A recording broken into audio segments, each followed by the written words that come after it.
We are live. Welcome to the RG DFS Tournament Takes Podcast, Week 18 edition. I am here, Chris Kirkwood, screen name Kirk D's, with my two boys, as usual, for our final show, I believe. I hope. I think so. I don't know, but I don't think we're doing playoff stuff. We'll find out.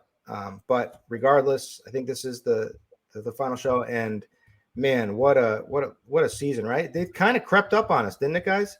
But I'm here with Bobby Gomes at Bobby Gomes DFS and JSU Rab from Run Pure Sports at JSU Rab to talk about this Week 18 motivation is what it's all about. Slate, throw out all the old rules, the totals and everything, because we got to figure out who's going to actually be on the field. Right, guys? So what's going on? How you doing? Bobby? I'm good. This whole Week 18 slate, it's kind of all about trying to find the teams that have something to play for and really focusing on those teams. I know the whole incentives are always a big thing with Week 18, but that's everyone's on those things, the guys that have incentives and stuff like that. But for me, I just want to focus on teams and games that teams have something to play for. Teams are still playing for something, and I want to be less on teams that could rotate starters and bench guys and maybe sit their starters after half or whatever. I want to focus on the teams that are going to play their starters a full game, as long as they are still in it and stuff like that. And that's how I'm going to attack this Week 18 slate. And hopefully we can get on the right path here on the show. What's up, Bobby? Yeah, I feel the same way. Just following news is always really important on Week 18 slates. Obviously, there's a bunch of situations we need to look out for. We'll get you guys up to date on those. And, yeah, ready to hop into this Week 18. Fun doing the show with you guys this year. So looking forward to finishing out strong. Yeah, hopefully. I had a bad week last week, I think. No, I did fine on Yahoo, but this week is usually pretty profitable. But it's also, there's a ton of variance, right? Like you guys said, we want to hone in on the spots where we feel the most confident that these guys are going to be going all out to play, and we know what we can count on, because it takes two to tango, right? So we've got situations where the Eagles do need to play, and so should be playing all their starters, but they're playing the Giants, so it's going to be their backups, which should be their backups, because they have absolutely nothing to play for. So how long does Philly keep their guys in? So it's there's a lot of that going on that can change things, and then there's a lot of unknowns out there. But so we focus in on what we do know. We do have the contract incentive stuff. I'm not as high on that, but I remember when I faded Kittle on the year where he needed 200 yards and whatever to get the tight end record, and they just allowed him to do it on the last drive of the game. Basically, they just fed him, and I remember being so tilted. So that is something I will never forget. So I do have to look at these things. I guess, what are the biggest – we'll get into the motivation stuff with our plays, but is there any milestone contract incentive things that really stick out to you? Everyone's talking about Justin Jefferson needing 194 yards to break the single season record, but now we have coach speak about Minnesota potentially capping their guys in this game, and so how do we feel about that? Or is there any that stick out to either of you that you saw that you really are into this week? No, Chris? I can't. The Justin Jefferson thing, Minnesota, I think that's one team that I'm just staying away from. I don't think those guys get full run. They don't need to. It sounds like they don't want to. They want to give backups some run. So I'm probably going to be off that game specifically. And some of these other milestones, setting career highs and all that stuff, setting a single season record, some of this stuff on Saturday slate, with Mahomes, he needs 430 passing yards to break the single season record. Okay, but that's not on the main slate. Tom Brady has some, milestones, single season record, stuff like that he has, but why the heck would the Bucs play their guys all throughout this game? I can't see it happening. I don't think it happens. So, I don't see a lot that sticks out to me on the main slate specifically. Again, we could find some things. Obviously, Johan Dotson needs one more receiving touchdown for the rookie record, whatever. Like, there's stuff out there that you can pull. But to me, I'm with Kirkwood. I'm not focusing in on it. That's not my main focus for playing some of these guys, on this slate, at least for me. I think game incentive stuff is much more important. So I'm kind of on the same page with both of you. Like, I'd rather just try to figure out who's actually playing for something, because I think that's so and much. There's more not that much from the game incentive standpoint, yeah, really and truly. A lot of the big stuff is on the Saturday slate.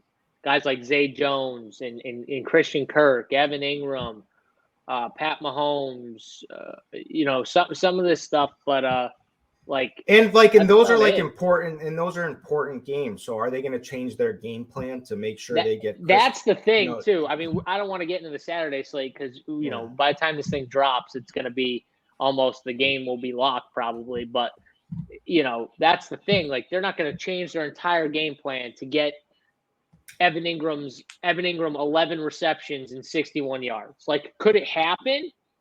It could happen. He could get 11 catches. But they're not going to change their game plan to do what Kirkwood talking about George Kittle that one year where they just peppered him at the end. They're not doing that shit, It's like if AJ Brown needed 100 yards to get some big bonus, he would definitely get it this week because they're playing the Giants. The Giants have nothing to play for. It's feasible, right? Like, so they would go out of their way to do that. The game doesn't really mean anything except a win. So, like, that would be like an example, or even a better example would be if the game meant absolutely nothing. But, like, you can't expect coaches or quarterbacks to have this in mind when really all they really care about is winning, because, like, they need this win for the playoffs. So that's what comes first. The rest is gravy. So you have to, like, kind of think about these things and think, like, is it feasible? And whatnot, and you go from there. But, like, it's not playing a huge part of my process. I mean, I guess Justin Jefferson is the one I have to, like, actually think about. But that one, the line is now moving down after the coach said that they're going to have a cap on their guys.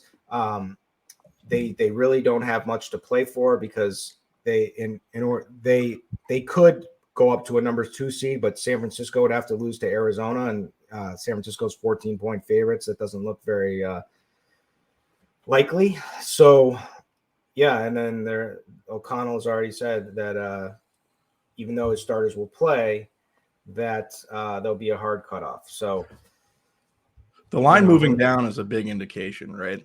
Yep, it is. And all right, so one little thing I just wanted to needle you a little bit, Bobby. It took us 17 weeks, but Tom Brady did finally get there. Right? But the problem is guess who didn't play. You can't do it at 7. Is Bobby didn't play him. You can't. It's 7. So it's like martingaling, right? It only works until it doesn't work. But you like, it starts, the compounding factor just gets so high, like after like 5 times in a row, it's just like you're just dead. You're like broke. So it's like 17 weeks would have been a lot. You would have had to have a huge bankroll to keep. I got a question. So, Bob, were you so angry watching that because you didn't play him, or were you pretty happy that he finally did it? Like, he finally. I think you guys are trying to make this like I'm like this big Tom Brady. I've never done this. I got caught because I thought, like, that Mike Evans week, the first week versus Carolina, he dropped that bomb. And then I've just been waiting for Brady because the price that was right in the beginning of the game too, right, Bob? He caught that bomb. And then, it was like it would have been like a 70-yard easy touchdown. I didn't take into consideration like the age and actually how much it's taken a toll on him, I feel like. And their offense has just sputtered the whole season. No, but it was just like I was tilted at it. Like, it was just like ridiculous. Like, it was just Evans because everybody on the slate did nothing except Evans absolutely nuked. And then like the rub it in our face was like the QB sneak for Brady. Like, it was like, come on, like, you know what I mean? Like I have Lenny. I played Lenny. Like I've earned this reputation of a guy who just plays Brady every week. Because I'm a Patriots fan, and that's not the case. Well, that's okay because he shipped last week. So I was just chasing a depressed price tag on a guy that I thought the talent was better. We're just needling a little. We're having a little fun. It's fine. I'm just pointing out, like, I feel all right. like, So you're not a fan of Tom Brady. No, I am, but it's not like I need to play him like people play Patrick Mahomes every week. I'm not going to say any names. Well, last season, just chasing him. Fair enough. I was just chasing a tag that was going down and down and down. So are you playing him this week? No. Okay, dude. I played some Brady this year. I played some Brady myself this season, and I didn't have any. JSU is the only one who did it. I still don't get why. And I had Lenny. I had Lenny thanks to you, JSU. Those immobile quarterbacks. So I just sold never me on play Lenny. those guys. You've played Brady previously, though. It's not like I have. You just noticed, and last year you noticed has been terrible. You noticed that the talent wasn't there. Well, I don't know. You No, noticed I last just year know that the offensive line was sputtering from the beginning, and you lose guys in the preseason. It makes a difference for a guy like Brady. But it does. Yeah, you're right. I'll say this: I agree with that, but I also agree with that he played way worse than my expectations were of him this season. Yeah, he is. I mean, he did have a lot of personal stuff going on, though. So we gotta. He's still like 46 years old playing quarterback. His wife started hooking up with her fitness trainer. Like, it's a tough scene there. The people don't want to hear about Brady. They want to know if we can roster Head Chopper at running back this week. That's what they want to know. Shout out to whoever said that comment last week in chat. It made me laugh. Said that he came for to see if we could roster Head Chopper this week, and it didn't disappoint. So, all right. So we're going to go position by position. Let's go over a couple of the motivation stuff first. Let's start with the AFC. So let's just give a quick rundown. So Cincy needs to win. And the reason they need to win is because they can actually get the number 1 seed, can move up from the number 3 seed.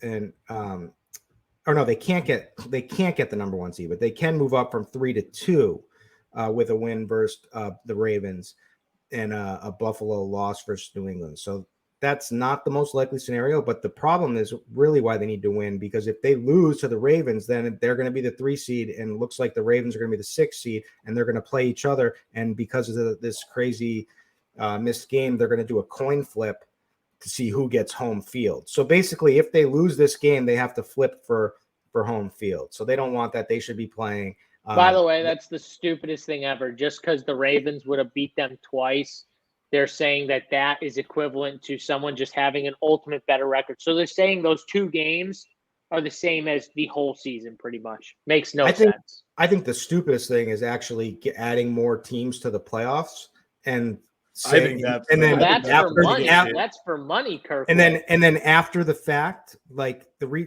Tennessee punted the game last week because it made absolutely no difference for them, but it turns out it does make a difference for them now after the fact, that's just crazy to me. But again, this is all unprecedented stuff that we've seen. It's crazy. We don't need to talk about any of that. There's been enough talk about everything, but anyway, the whole situation was crazy. But the Ravens, they're going to be playing to win, but they're 9.5 point underdogs here. They can move up from 6 to a 5 seed with a win, but they also need a Chargers loss to Denver, which is somewhat possible because the Chargers will have nothing to play for if which is if Cincy beats the Ravens, the Chargers will have nothing to play for. So that's irrelevant. So they'll know. So if Cincy takes care of it, Cincy needs to take care of business, and they're going to take care of business. Pittsburgh is also another team that will be going all out because they clinch a number 7 seed with a win versus Cleveland plus a Miami loss versus the Jets. plus a New England loss at Buffalo, which is likely. So, I mean, that the Jets could certainly beat Miami. New England could certainly lose to Buffalo, and then they just need to win versus Cleveland, who has nothing to play for. So they're going to be playing all out. The Jags are not on the slate, so that doesn't matter to us. So that's the AFC North. The East, Buffalo clinches a number 1 seed with a win plus a KC loss. If KC wins, Buffalo can drop to 2 seed from number 2 seed to number 3 with a loss to New England. Plus a Cincy win in Baltimore. Long story short is they're going to be playing all out. The Pats need to win to get in, so they're going to be playing all out. The Dolphins need to win to get in, so they're going to be playing all out. So that's the AFC picture. So I guess it's Baltimore, Pittsburgh, Buffalo, New England, Miami, all good teams we can play. Then on the other side, there's Minnesota. We already talked about that. There is the Detroit Green Bay game is not on the slate, although it's on FanDuel, right? Weird. The Bucks doesn't matter whatsoever. So they're going to be probably resting starters by halftime. The Eagles does matter for just a win, but they're going to be playing the Giants, who have nothing to play for. And so they're going to be playing backups most likely. So kind of stay away there. So I guess the other big game to focus in on, the Seattle is going all out to a win. They need to win, and San Francisco needs to win. But San Francisco is playing Arizona and David Blau, so they might have an easier time and then, get the game in hand and then be able to rest guys. But as long as it's competitive, they're going to be out there playing. So those are the games. Sorry, it's confusing to me as it is to all of you guys. But anything to add, you guys, or you guys just want to start with we'll start with running backs. Let's bang running backs. Much to add. Yeah, we can go to running backs. All right. So running backs. So what's going to be popular? So Kenneth Walker is going to be popular because he's in that. They need to win, right? They're playing the Rams, who don't have really anything to play for, but have not laid down, have been playing somewhat tough games. It's a tough rushing matchup in theory, but again, this is the last game of the season. How do the Rams lay down in this one at all? Anyway, you should expect them to pound the rock with Kenneth Walker. He got 23 rushing attempts in this last week versus the Jets, 133 yards, got 1 reception. It's going to be, he's explosive. He can bust off huge plays. So he's like the safest running back because they need the game to win. Then there's our big boy Tyler Algier for Atlanta against Tampa, who should be playing their second stringers for most of this game or a lot of this game. And also Vita Vea is out. And JSU knows like that guy means like everything to me for like running against Tampa. He's like the huge run stopper that we've been talking about for years. That it's just you can't get by that guy when he's out there. But not out there. So Algier, he's getting a huge workload. They don't like to pass much. 20 rushing attempts last week. Guy's a big boy, a power football guy. He could go off in the spot. McCaffrey is on San Francisco. I mean, McCaffrey was the play last week for sure. Bobby touted that one hard. I had Jefferson sitting in my lineup and tanked over on DraftKings. But anyway, there's that. Najee Harris. I don't think he's going to be played enough. He has looked better, to be honest. He looked decent in that game against Baltimore. I know he kind of got there luckily with that touchdown catch, but like the usage is there. I mean, they're just beating this guy, even with him losing some of the workload. I mean, 22 rushes, 3 targets in the last game. So he's there. Then there's Cam Akers, who I played last week. There's Miles Sanders. There's Joe Mixon. So what are you looking at, JSU? Yeah, so for me, looking at the running back position, Christian McCaffrey's going to get a ton of ownership. I'm probably not going to play Christian McCaffrey on this slate. I think even if he plays, which we'll see if he for sure plays. I don't know if that's out yet. He got pulled from practice or whatever, so we'll see if they actually roll him out there. Even if they do, I think they roll him out there limited, if anything. I think Elijah Mitchell at 4K, if he's designated, I'm pretty sure he's designated to return for this week. And week 10. He got injured week 1. He came back week 10. First game back, had like 18 touches right away. So what I think happens is they get up.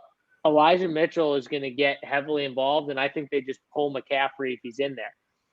Who knows though if he plays? So even if he plays, I think I like Elijah Mitchell more.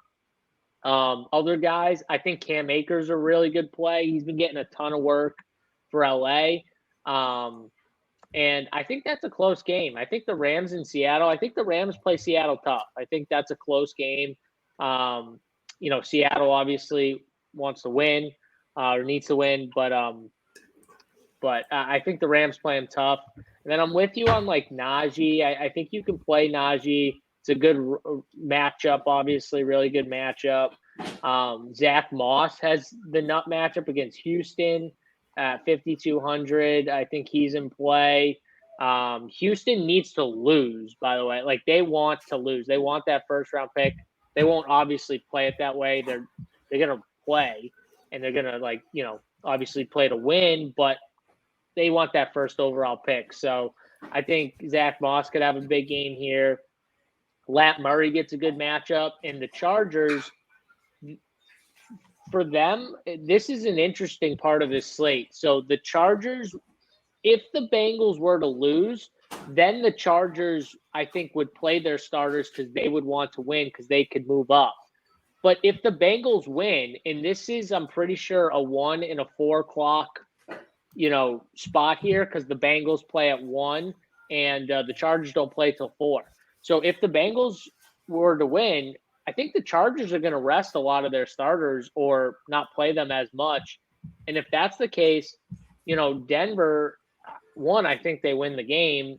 And, you could obviously take them here. I think it's 3 right now. The spread's 3.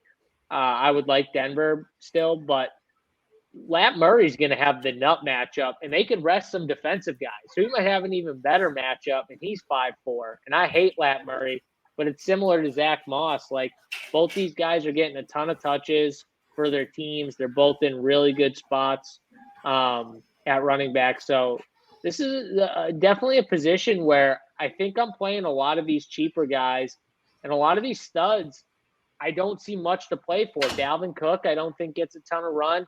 Saquon Barkley, obviously he plans to play, but I don't think they're going to. I don't even know if he will play. Yeah. Well, I'm sure he wants to play. I'm sure everyone wants to play a little bit, but he's not going to play that long. I already talked about the Chargers. So, like, if the Bengals win, no way they give Eckler's been wanting less the whole year. This is a spot where they could just rest him completely. So no thank you on Eckler. Unless the Bengals were to lose. That's like a late swap thing, though, right, guys? Like, you could be sitting on McCaffrey, just to give a scenario, right? You could be sitting on McCaffrey. I don't think the Bengals lose. I think the Bengals are just going to smash this week. But just for the sake of argument, let's say the Bengals do end up losing the game, and it's 4:05, and Arizona and the San Francisco and the Chargers both lock at 425. That's an easy swap you could make, if you wanted to, that maybe not many people would do, where you go from McCaffrey to Eckler in tournaments, but you'd have to wait on it. Joe Mixon, I'm probably not going to play here. I kind of like Mixon. Do we like think him? Mixon's ownership comes in higher than what it's currently showing? What's it currently showing right now? Like, I got like 11 and 15. 15%. Yeah. No, I think it's around there. Why? What do you think it comes in? Because I'm seeing it hit that? optimals, and he's like the easiest fade, I feel like, at that price tag. I kind of like him. Why can you? Because it's a must win, and like that's like when you get the game in control, you just feed Mixon. Like, yeah. So it's just like there's and he's such a big part of the offense, and there's not like you got a grade on a curve this week. So I get it though. It's like typically I would want to fade it, but like I don't feel good about anyone. I kind of feel good about Mixon's workload. So I know you're not a big prop guy. His rushing prop is like 53.5. I think it's kind of for a $7,100 price tag. Like that's not something I want to attack. But I get what your thought process Who is. has what are the highest rushing props? Highest rushing prop is Kenneth Walker, 78 and a Mhm. half. Kenneth Walker is easily my favorite running back. He's like the 6,400 guy we were supposed to be playing all year due to DraftKings pricing. Really like him. JSU's guy, Cam Akers, 74 and a half. I really like Cam Akers. Money on the over. Definitely want to get to him. I think it fits the construction of paying down at running back too. Najee Harris, I cannot roster Najee Harris, but he's at 70 and a half. I will end up considering. I feel like I usually don't roster him this week. I'm going to consider playing him just because, like Kirky said, you have to play it on the curve. He has looked better too. And it's a nut matchup. It's such a good matchup. Yeah, it's very difficult not to play him. And they have to win. I like the Elijah Mitchell call at 4K. Like they're gonna feed him. I like Mitchell. His props aren't currently showing. But CMC, like I have no interest at paying 9,300 for CMC this week, and maybe that's just a bad take. But I feel like you want to pay down at running back. There is no way he plays a full game. There's no way he plays. If they have 3 running backs they can use. But so here's the thing, right? We got to admit there's a ton of variance in this spot. We don't know, right? We're but we can like, cap the ceiling. We can at least cap the ceiling, right? Yeah, yes, for sure. But we don't know if Eli Mitchell is definitely going to be. Yes, he's looked good in practice. He's looking healthier. No, we don't know. We can only go off of what's happened already, though. You know what I mean? We can only go off of what they may just use. They may just have the game in hand and use TDP or Jordan Mason. That's what I'm saying. The tag is. Can we afford that tag? Like, I don't know. It gets tough to pay that. I mean, there's going to be value too that opens up. This is the other thing that we're not talking about, but by Sunday, at 11:30, 12, we're going to see other people sit and rest, and value's going to open up. This guy's going to get the RB1 status, and he's going to be we're going to see something like this with. So we can all switch to Zonovan Knight and no CMC get 220. Are you fine with that? Or 24 to 25? Like, I mean, I think on this slate you would take 20 from a running back, honestly. So then maybe I have to consider him at 9,300. I don't want to play him if I don't have to. I'm not playing him. I'm off him too. There's a lot of talk going out there about Elijah Mitchell being like a good play. And maybe he is, but what I'm saying is there's we don't know what the hell. Like it could. That's what makes him a good tournament play, though. It makes him a good tournament. I know, but I'm saying there's a lot of risk. If we knew, though, everyone would be on him. You got to take chances in tournaments. That's the point, right? Like, you know what I mean? We don't know. I'm just talking like small field stuff. Like there's a lot of risk there, is what I'm saying. Yeah, that's fair. That's fair. And I don't think Najee Harris is risky. I think Harris is risky too. Well, we're not comparing Elijah Mitchell you're comparing him to a 6K guy. You know what I mean? He's 4K. You can't compare him to a 6K running back that's been the number one running back for the team all year.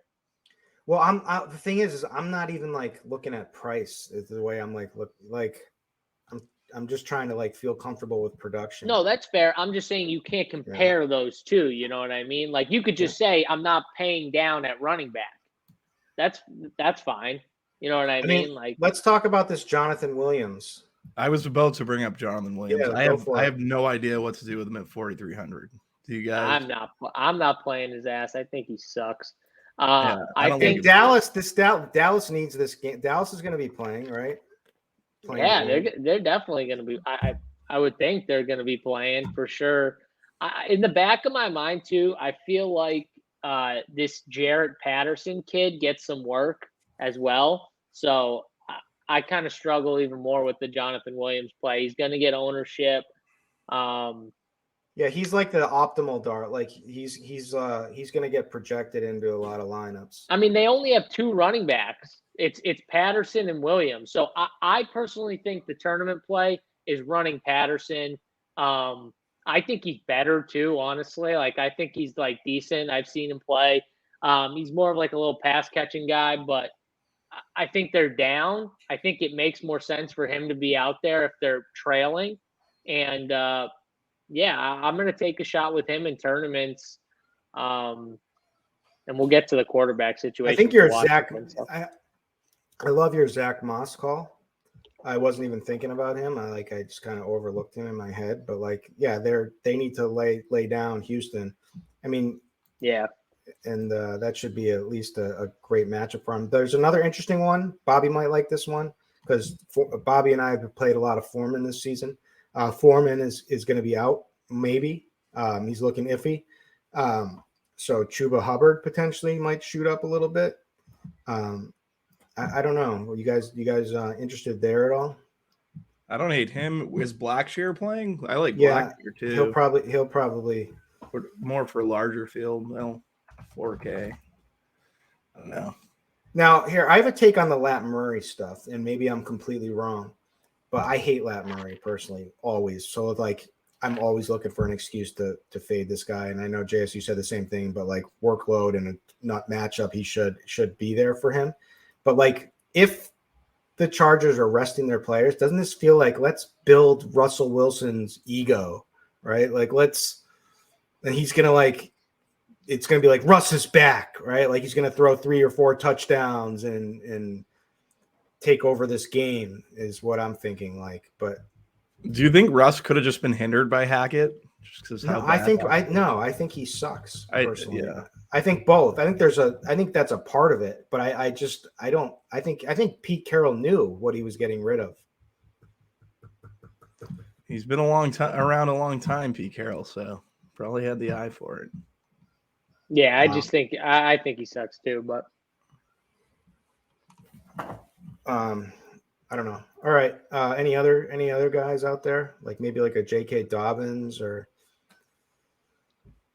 no JK. I know James Ramondre. Conner's gonna rest or sit out or he's hurt, whatever. So they're gonna play like Clement and Keontae Ingram. They'll get some time, but are they Stoneman? They're not even like the Stoneman 4K. Ingram's 4,800. Do we talk about Algier at all? Yeah, Kirkwood talked about him already. I like him. I think, I think this matchup. I mean, he's going to be playing against second stringers, and at least I'm expecting that. And Vita Vea's out, so if Vita Vea is out, I love Algier. Yeah, I like the Algier call. And they're at home, right? In the dome. Yeah, they're at home. He just feels so safe. If you like step back from like the Tampa run matchup, like how it normally is, if you downgrade that. Yeah. I don't know. What about this guy? I don't even know this guy, Gary Brightwell for the Giants. No, I can't play the Giants. We can't play Giants, right? Breda. Yeah, he's 5K. I can't do it. Philly needs to win. Philly's gonna wax this team. All right. So what I took out of this, I'm just going to give you credit. You thank you for getting me on Leonard Fournette last week. You're welcome. Didn't matter actually. This guy texted me. I got like 10K in play, and like $7,500 is probably on Leonard Fournette lineups. And this guy texts me like, "Thanks for where's Lenny JSU?" And and they're splitting. They're like splitting the. I was tilted, which is man. so annoying, by the way, that they just were like, "Oh yeah, we're gonna give him a series, and then this guy a series," and they started White. I was just like, oh, I was so high on Lenny. I thought it was like a lock. Like I was like, I was so in on him. Tampa Bay, man, they just were like, "Oh yeah, we're just gonna split this." I don't get it. Whatever. I mean, White's better, so I get that part. But why wouldn't you just do that the whole year if that's the case? Yeah. And then the most tilting piece of that too was the fact that like he got like they gave him a carry at the 5. He got down to the 1. Oh yeah. And then they give Brady the sneak. Like that was the most tilting part. And then the ball kicker right meanwhile, there. Mike Evans is just burying the slate, right? And it was just it was terrible. Yeah, it was over anyways because Mike Evans just buried us. I even got on like Austin Eckler a good amount and Tyquan Thornton, and I still just got buried. All right. Any last guys? No, I think that's good for running back. All right, Leah, let's take it on over to start the QB at the top. Then we'll pair it up with our wide receivers. All right, so Jalen Hurts is going to be the chalk, and we were talking pre-show a little bit about it because I don't feel so great about him because first of all, I mean I do feel great that he's going to have a good first half, and as we've seen, that can be enough with this guy, right? Like, but they do take their foot off the gas once they get the lead into the second half. They're playing a bunch of Giants backups. He's got a hurt shoulder. Like, it was questionable whether he's even going to definitely play, although the reports are that he's trending in the right direction and is going to play probably. But like, so what do? Do they throw less with his hurt shoulder and then give him more running upside? But also it could be just a lot of Miles Sanders and running back work for the Eagles. So I think there's some risk here, and especially in the second half. So I'm kind of lower than the field is, at least like the group think is my feeling at this point. For everywhere I go, people are talking about him. I mean, to me, I feel better with playing Josh Allen for 200 more, even again if New England's a tough matchup. And New England is a tough matchup, and they're going to be playing all out. But their corners are decimated, I don't think that New England's going to play.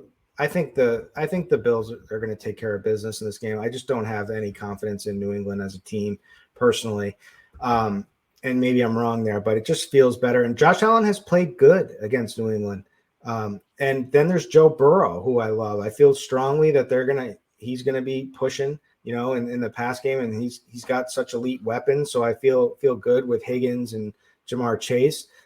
Geno Smith is playing all out. I don't really like that because I'll take the Walker side.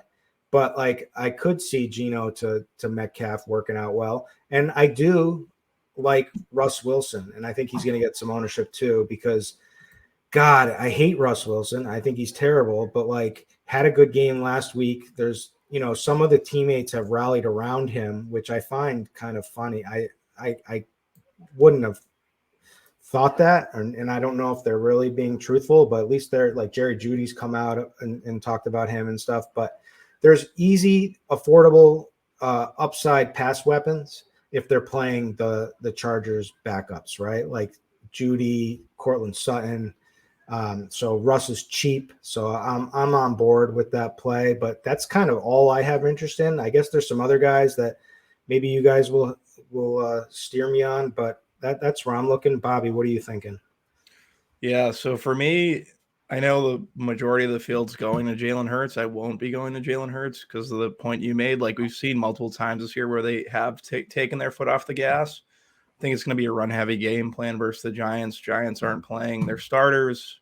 Just don't want to deal with 8,200 Jalen Hurts. I know could burn me, but I'd rather go to Josh Allen, 8,400. I think he's in a good spot. Just pay the extra 200 versus New England. Don't mind Burrow. Like, Burrow, I feel Burrow could have a huge game this week, and I think people are going to be playing Mixon. I don't think the ownership is really showing what it actually could be. I think it could hit like 18 to 20%. So I think Burrow at 7,300 and pairing him with one of his receivers isn't the worst idea versus a Baltimore secondary that's not they're not real. They don't really care what the situation is. They're not playing a ton of starters. Geno Smith at 6K. I don't mind Geno. I feel like you can make the Metcalf thing work. I also like him with Kenneth Walker. I think that's an interesting way to build it in tournaments. Russ at 5,400. Playing this Chargers secondary, you hit on all the reasons why like this might be a good play. There was a little pep in Russ's step last week. I feel like he was running a little bit. 5,400. It's not a bad price tag. Andy Dalton versus Carolina. Carolina got absolutely shredded by Tom Brady, who's been pretty much hasn't been great all year. I like Rashid as kind of a value. Don't mind going to him. That would be it, though. Like, I'm not paying Dak. I never play Dak. 6,600, not getting to that. Yeah, I don't think I really have much interest in Kirk Cousins. Yeah, that's pretty much it. JSU. The best part about this slate is with me fading the upper tier running backs and so many mid-tier and cheap running backs and fact that I can find value on this slate, I think this slate for quarterback super. Play these studs mainly. Like I like Joe Burrow the most. I like Josh Allen, then Jalen Hurts if I had to rank them. But I think I'm going to play mostly Joe Burrow and Josh Allen at the top. And these two games, they all four teams in these two games all have something to play for. They're all playing for something. They all want to win. You can't say that about a lot of these other games where both teams at least have scenarios where if they win, they could have a chance to move seedings or whatever, get a bye, whatever the case may be, get into the playoffs. And you can say that about these two games. So I think Joe Burrow's one for me. I think they just put it on Baltimore. I think they score a ton here. And Josh Allen, too. After that, like the mid tier of quarterback all the way down to these cheap guys, I don't really want much to do with. The one guy in like Million Makers, I may take a chance on if I play like 150 would be Sam Howell, just because he's 4,900. And I think Dallas can score on Washington. I think that at 4,900, he's someone no one will play that, you could take a shot on. But I don't want to get too cute on this slate. Like, I just think playing Burrow, playing Allen, even Hurts, you can throw him in the mix, obviously. Like, those three guys, their teams need to win or want to win for, these scenarios. So I'm just going to put my money on them. And there's value. Like I said, there's going to be value on this slate. Bobby talked about a cheap receiver already. There's going to be plenty of cheap receivers we can find. There's cheap running backs out there, cheap tight ends. You know what I mean? There's no Kelsey on this slate. San Francisco, once they get up, I think Kittle, won't play the whole game if they're just up. So you can make the case like it's going to be easy to find value. And so I'm just going to take my shot on these stud quarterbacks mainly. Yeah, I'm with. I think what we've taken away from this show is that all three of us, like Josh Allen and Joe Burrow, and the chalk is going to be Jalen Hurts. And yes, he's fine, but we both have him below. All three of us have him below Allen and Burrow. So I think that's what I take away is just hone in there. Now, in like large field stuff, we're going to lose, right? I feel like, like one of these guys is going to do something that like I have no idea, whether it's Sam Ellinger, Joe Flacco, Sam Howell, Kenny Pickett, like somebody's going to have like a big freaking game, but I have no idea. But I'm just not playing guys like Skylar Thompson or, all those like he's so bad. God, he's so but bad. like how bad, like if you can just hit a little quick out to Tyreek Hill or Waddle and let them do their thing. I mean, but yeah, he is bad. The one guy I'm kind of interested in because I feel like Cleveland's not going to lay down, and Deshaun Watson's playing for like his. I think this is a really good call. By the way, future. He's like the one guy that kind of sticks out to me, right? Like for like 5,600, Pittsburgh secondary has been trash all season. They're pretty good at stopping the run. Amari Cooper is in a good spot. Amari Cooper has some incentives, right? Like I think he needs 80 yards or something. Don't quote me on that, but it's somewhere around there. So like Deshaun Watson is like that one outlier guy that I think I might play in some of my small field stuff. I would just play Cooper and get a little Watson that way. But yeah. Dak, anybody? I like the Cowboys offense. Sucks, to be honest. I like the Cowboys offense a little bit against this Washington secondary. I just if the games in Philly and San Francisco, if they get out of hand and Dallas is, up going into the third quarter, do they just pull their guys? You know what I mean? Like, how do they even do that? Because really and truly, Dallas needs Philly and San Francisco to lose. And, I mean, is it possible? Very highly unlikely both those teams lose, right? So if Dallas sees both those teams up, do you think they pull their guys? That's my one question. Like, I don't know. So, like, for me, Dak. I just don't know if I'm going to play Dak, but I could play some CD and take the chance he nukes in like a half. Question for you. People are going to play Andy Dalton. Why? Is it because that Tom Brady just saw put what up Tom 40? Brady Tom Brady just did? Because the secondary's trash. They're decimated. Yeah. Yeah. But like, are we confident that like Dalton is even going to play the whole game? I mean, I don't like it. I'll just, again, it's another situation. I like my guy Shaheed. I've been playing him, but I don't think you need to like play Dalton. They got Taysom Hill. Like who the heck knows what kind of gimmicks and stuff like that, which hurts Dalton. I'm away. And Carolina likes to run the football. I know the Brady thing, he got 40, but yeah, it's just it's people chasing from last week. I'm not going to chase with that. All right, let's move it on over to wide receiver, unless we've covered every QB. Okay, wide receiver. Okay, the top of the top here that's going to be played from an ownership standpoint on the high end is Justin Jefferson, and that's because everybody's talking about this statistical milestone. And he, man, he wrecked me last week. 2.5 fantasy points. Like, who the hell would have predicted that? Absolute craziness. Garrett Wilson, the Jets actually have something to play for now. Is that even true? Is there like a scenario? Are they completely done, or is there a scenario somehow with the extra team? I think they're completely I don't think done. they can get in. I think they're out completely.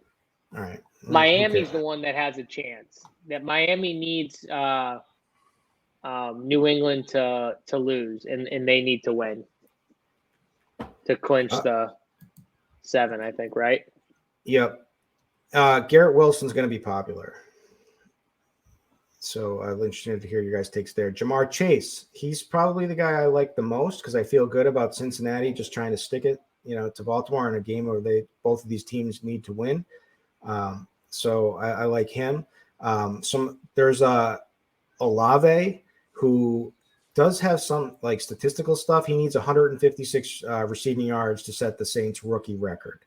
Right? Do they care? I don't know. I think so. I think they probably do care. I think that's one they may go for. But I also do like Shaheed. And he's going to be a little bit popular this week. But like he's just good. And they got a diamond in the rough there. So he has that big play potential. He's cheap. You can do a lot with it. There's guys like Cortland Sutton who are going to get some ownership. Diggs, I like give me Diggs against these weakened corners of the Pats here with Josh Allen. I feel like we're getting a discount because Diggs hasn't been playing well. Like he's had a rough 3 last games. He's 7,900.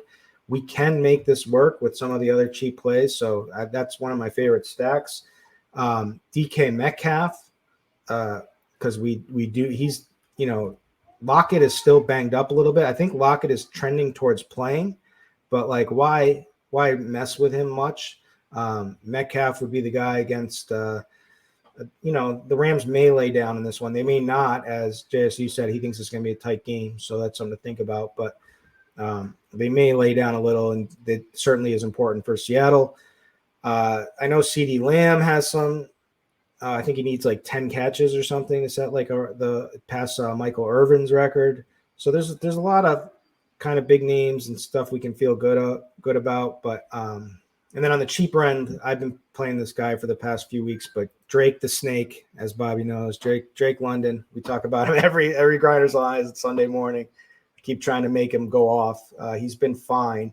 The targets have certainly been there: 12, 11, 9, and 8 in the last few weeks. And should be playing in against a backup secondary for a big portion of this game against Tampa. So I think this is finally the blow up spot for him. But those are some of the names that I'm looking at. I also like Amari Cooper, who's should be lower owned, kind of. And I don't know. Give me some guys who feel more strongly about some wide receivers, JSU or Bobby. I do like. You can go, JSU. I was just gonna say I don't know about strong. I feel strong that I just want to pair, my guys with my stud quarterback. So I'm obviously at the top. I like Chase, Diggs, T, because I'm playing Burrow, Allen. So I'm gonna be playing those receivers. I would probably rank them. Actually Diggs, Chase, T. And the only reason I say that is because the Chase T thing, every time I feel like Chase is going to go off, it's T. And every time I feel like T is going to go off, Chase goes off. So I feel like that's a tougher one to hit. I think Diggs, though, can definitely smash. I like him against the New England corners, like you were saying, Kirkwood. So I'm definitely going to be on them. The other guy that won't get as much ownership is CD at the top. He'd be my fourth, stud. I could see him smashing here, even in 2 or 3 quarters, even if they pulled him after because the game got out of hand or whatever. I could see him putting in big work. I'm not really in on much of the other guys at the top, all the way down to, I think I'm going to go right to Cooper, DJ Moore range. I think both those guys are in play. Garrett Wilson, if he's going to be popular, I'll probably stay away from him. Maybe I'll go for a cheap jet or something like that to pivot off of him with. Gabe Davis in your Josh Allen stacks, of course, is fine. He's not someone I'm going to focus in on, though. I don't really love the Pittsburgh guys, like the Pittsburgh running game. I'm not on the Chargers. Washington, I like a little Jahan Dotson at 4,500. I think that's a nice price tag for him, so I could play some of him. Shaheed for sure. I'm going to play a little bit of, and then I think you could pick out a Rams receiver too if you wanted to, like a Van Jefferson type, Tutu Atwell. You can pick out one of them and hope they kind of crush. Corey Davis at 3,500, or Elijah Moore at 3,400. Those would be the pivots off of Garrett Wilson, since he's going to be chalked too. I don't have I think Elijah Moore is more talented, but I think Corey Davis is right now just more established, a little better, and so it would be one of them. I don't have a strong feeling on one over the other though. So that's kind of what I'm looking at right now, a wide receiver. I don't have any crazy wide receiver takes for some of these other guys. We got to kind of wait and see on some of these teams, but yeah. Yeah, just going to throw in there, piggyback you on your Dotson from a milestone. He needs 1 receiving touchdown to set a Washington rookie record. So maybe that's important. I did look up the Amari Cooper thing. He needs 81 receiving yards to set a new career high, which would pass his career high that he had in Dallas in 2019.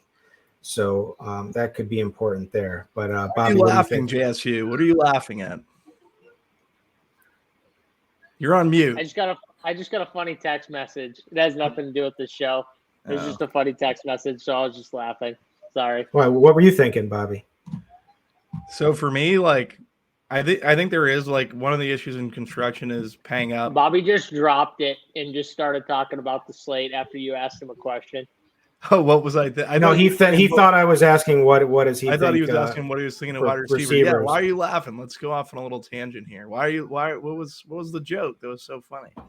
Oh no, it wasn't a joke. My buddy just texted me something. I was laughing about it. It wasn't a joke. It was just my buddy was texting me something. I chuckled. It made me chuckle. Nice. No, yeah. I noticed the smile. I was just saying, seeing what was going on. Justin Jefferson at 9,100. I think you could play him. Kirkwood mentioned at the top of the show, the line's kind of gone down in his prop. Is that correct? The line for the Vikings went from 7.5 to 6 as they announced that they're going to be playing less, not a full workload for starters. Yeah, you can't play Giants on this slate, right? No, I know Giants for me, but I was just saying, I don't know. Maybe I'm not paying up for either Justin Jefferson or McCaffrey. I do think there's interesting pay ups at the wide receiver position. JSU kind of hit on all the main guys that you pair with your QBs. I think guys that are slipping through the cracks, CeeDee Lamb, 8,200. Chris Olave, like if everyone's going to play Shaheed, I like Shaheed, but I wouldn't mind paying the $6K for Olave, who's chasing an incentive. I think they'll try to get him that, like Kirky said, so I don't mind Olave at all. I think these guys are going to be lower owned. I like Cooper a good bit. Lockett, if we're getting that news late, 6,400, I like him. Metcalf is fine as well. I like Geno a good bit. I think I prefer a T to Chase. I just have been I feel like it's been more of a T year than a Chase year. So 7,600 saving on Chase. I feel like I could do that. No AJ Brown. I'm not playing any Jalen Hurts, so no Devontae Smith for me. Yeah, I don't know. It'd probably be my favorite receiver would probably be Olave, then Cooper. Obviously, in terms of like cheap guys, Garrett Wilson, Drake, London are going to be plays that I'm going to get to, just on the cheaper side that allow value. But I think playing one of these receivers that is kind of obscure relative to construction is the way to go. I think that you get that with Olave, CeeDee Lamb, Lockett. And then T. Higgins, Stephon Diggs is fine as well. Like him versus the Pat secondary.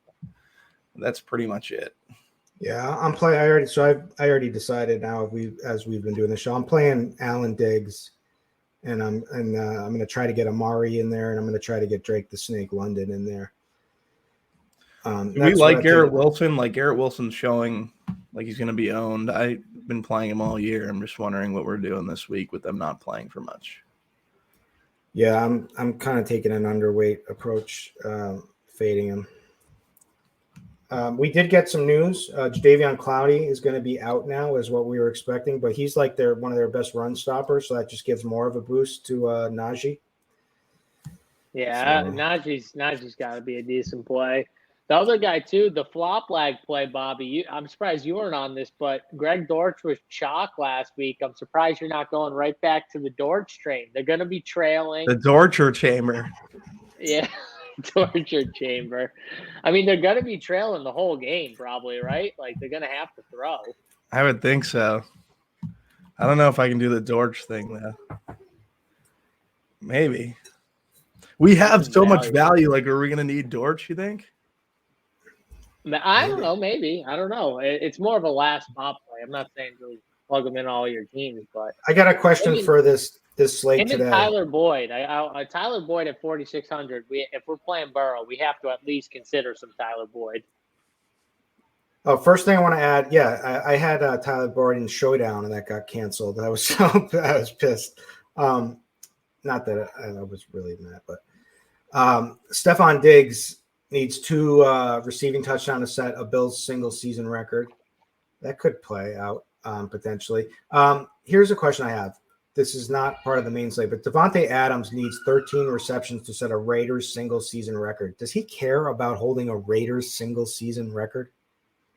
Would you think? No, but maybe the Raiders care about getting them the single season because they want to like be like, look, we paid all this money for this big time receiver and it's record right now, even though. Yeah, I think so. McDaniels wants something to hang his hat on. Like that would be. He sat. Who's the owner? Who's the guy who looks like STL? Who has the STL cards haircut? The owner. Oh, what the owner of the Raiders?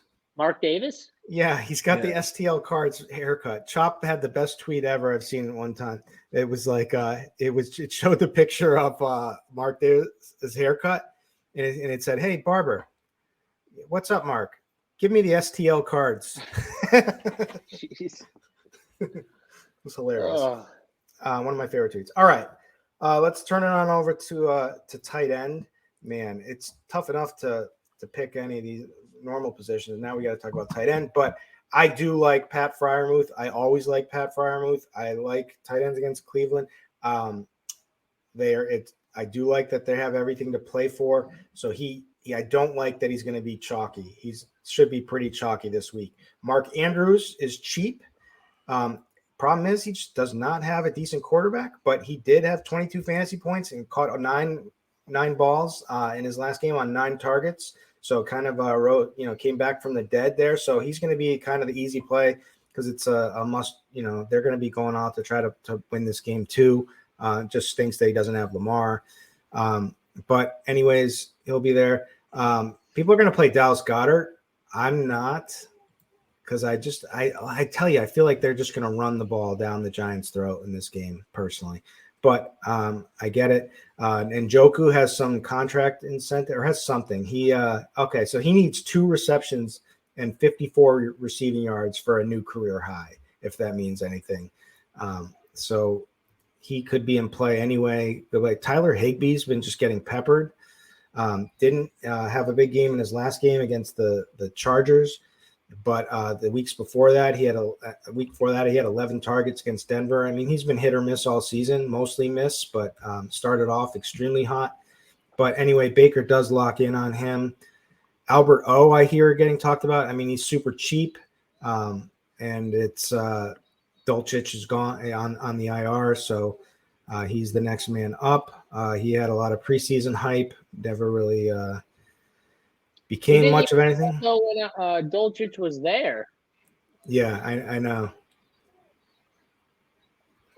Dalton Schultz. I kind of like Dalton. I mean, he feels pretty somewhat safe to me. I don't know. I don't like any of these guys, to be honest with you. I like Freiermuth the best, maybe Mark Andrews. Those are chalk, but I hate the fact that they're chalk. So I don't know. Tell me what to do. Do we play Jelani Woods? I like the Njoku pivot off Freiermuth. The Freiermuth's going to be chalky. Not that Freiermuth's bad chalk, but Njoku's 3,900 and Freiermuth's 38. And I'm warming to Deshaun Watson, Cooper, so I feel like that stack is interesting. Hunter Henry? I could play a little Hunter Henry, I think. In a big 3K? Is he still 3K? 3,300. Yeah, I could get on some Hunter Henry for sure. It would be nice if Jonnu was out again, but he might play. But still, I think you could play him for sure. Hayden Hurst is 3,100. I could play him in my Burrow stacks, no doubt. He was getting peppered to start the game too. Yeah, Tyler Conklin's 3,600. If you didn't want to play Garrett Wilson, maybe he's the pivot instead of the wide receivers. Actually, play a little Tyler Conklin at 36. If I had to play a chalk tight end, it'd be Andrews, just because I'm on that Cincinnati game and both teams have something to play for.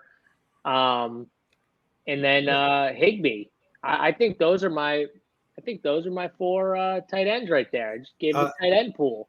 The Dolphins have gotten decimated by tight ends all season. They rank 3rd in most fantasy points allowed, DK points per game to the tight end position. So I do like that Conklin call.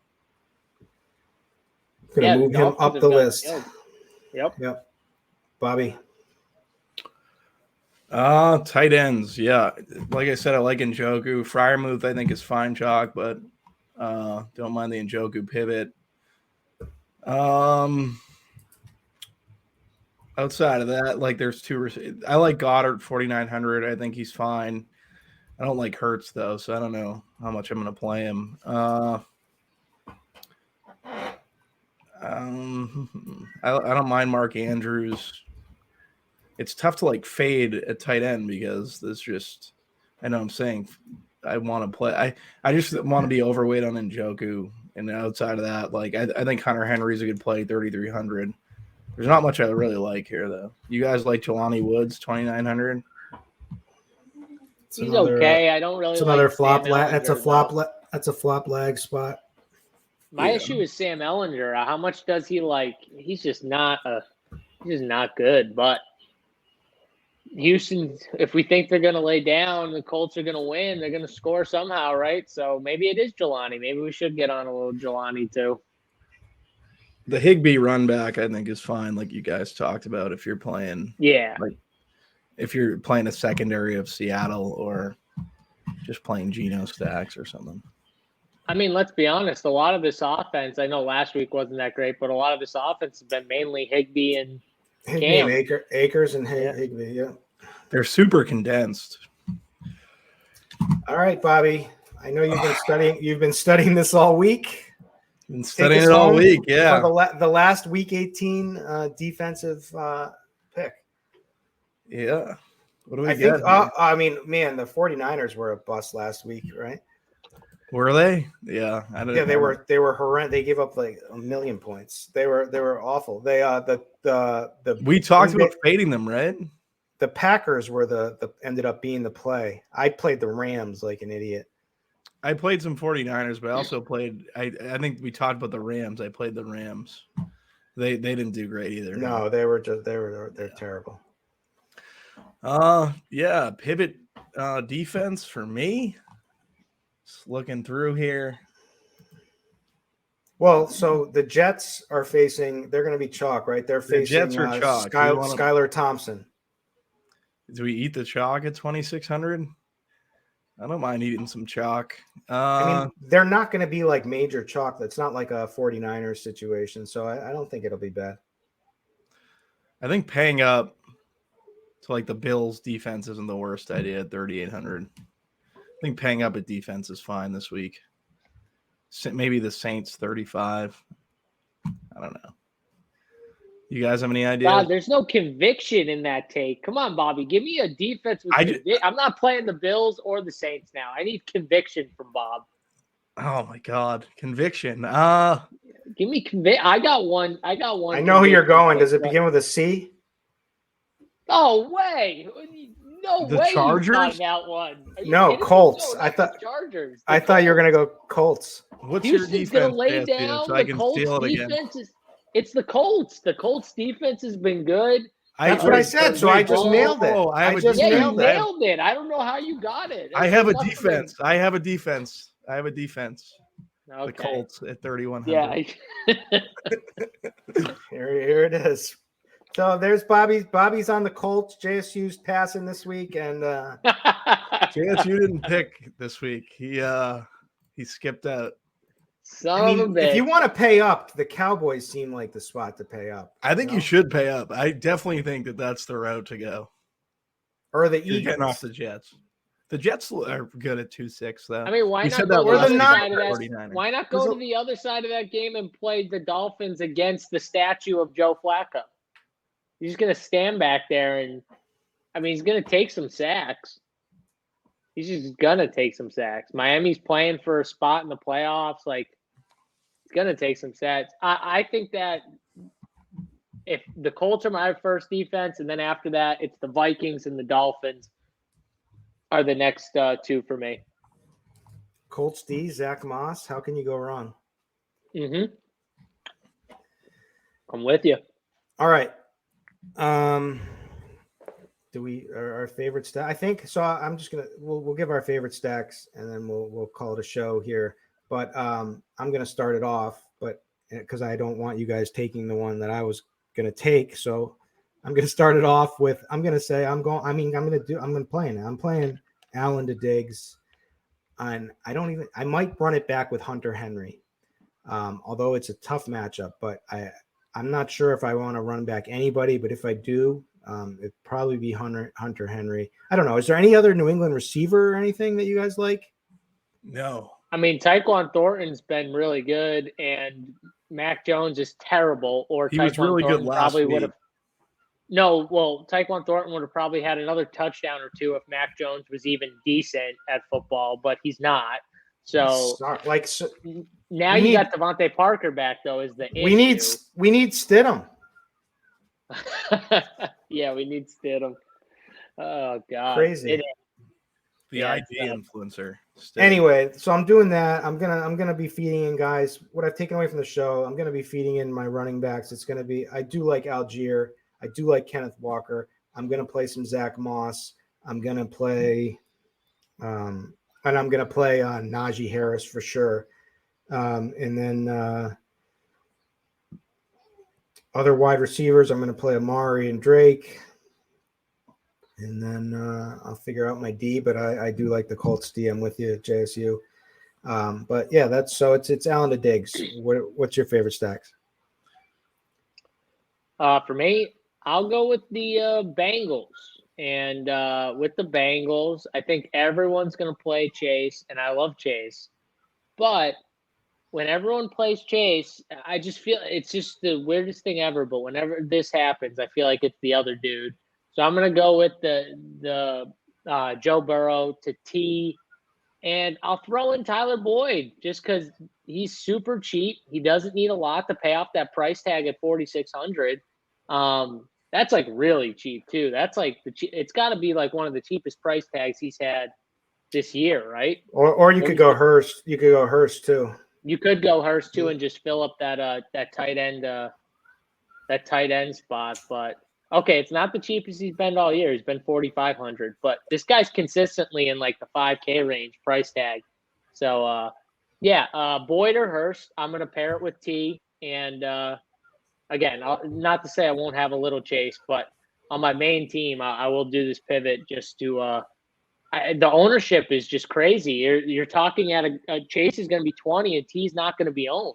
Like I just think it makes so much sense in tournaments. So I'm going that way. But I love the Bengals. I think the Bengals crush. You can even play it too where you don't even run it back. Bengals win this game like 38-10, and everyone who plays Burrow will probably play Andrews. So that's why I'm thinking like you could play it where you don't even run it back at all. And you just, hope Andrews busts or something like that. Or maybe you play like Likely or something like that at 2,800 or something instead of Andrews. So that's another tight end play. If you're stacking in MME, I think you could keep him in your player pool. If you're stacking Joe Burrow, keep a little Likely in the pool and run it that way. Yeah, so for me, I'm going to go with the Cleveland Browns. You guys kind of talked me to them. I like Deshaun Watson. I like Cooper, and I like Njoku. I think that'll be like the main core of my stack. Cooper and Njoku both chasing incentives. Watson has something to play for. I think there's good run back opportunity with Freiermuth or, for that matter, Najee Harris. We've always seen like these obscure games go off week 18, week 17, whatever it is now. They add an extra game. So I think this Pittsburgh-Cleveland game could go under own for that just because it's people want to play the stud quarter. I want to play the stud quarterbacks too, but I think my pivot is going to be to Deshaun in this Cleveland stack. All right. I got a crying baby in the background. I don't know if you could hear, but let's go out on like that. But thank you, everybody. It's been a long season. It's been a great season. I was profitable, so I'm happy. But let's smash, all three of us. Let's smash this weekend. Let's smash this 2-game slate and then come back strong tomorrow. And then so we can lay down a monster Super Bowl bet. That's the plan. But it's been a pleasure. JSU, thank you for coming back on the show with me. Thank you guys for having me. Glad I made that call to try to make this happen. I felt like it needed to happen. Bobby, thanks for joining us and for your first season. And hopefully we'll be back next year or something. But regardless, it's been a great season. Like you both guys, like personally as friends. So I had a lot of fun. Any goodbye to the people? Yeah, appreciate everyone who watched. If you want any more, obviously, of my content, runforyoursports.com. You can check it out. Full player pools. NBA still going on. Golf's just taking off now for these guys. So we got everything, all sports. Check us out over there if you're interested in any other sports and content. We got it for you. So hope you guys enjoyed the show. Hope you guys had a good year. And, we'll see. We'll see what happens. Maybe we'll see you guys next year. And give us a comment in the section if you enjoyed it, what you liked, what you didn't like, so we can talk about it for next year and stuff going forward. Yeah, I feel the same. Appreciate all the listeners. Thanks for having me, guys. Enjoyed doing this all year. We made it work. It was tough scheduling. JSU does a ton of shows. Me and Kirky have other content too obligations. So this was kind of, because it's a recorded show, we had to find good times for us all to do it. It was tough at times. We get the kids and stuff this year, but we all made it work. I like that we were able to come together each week and kind of figure it out. So looking forward to doing this again. All right. So that's been the RG in collaboration with Run Pure Sports Tournament Takes podcast, week 18 edition. And we will see you sometime. Thanks for listening.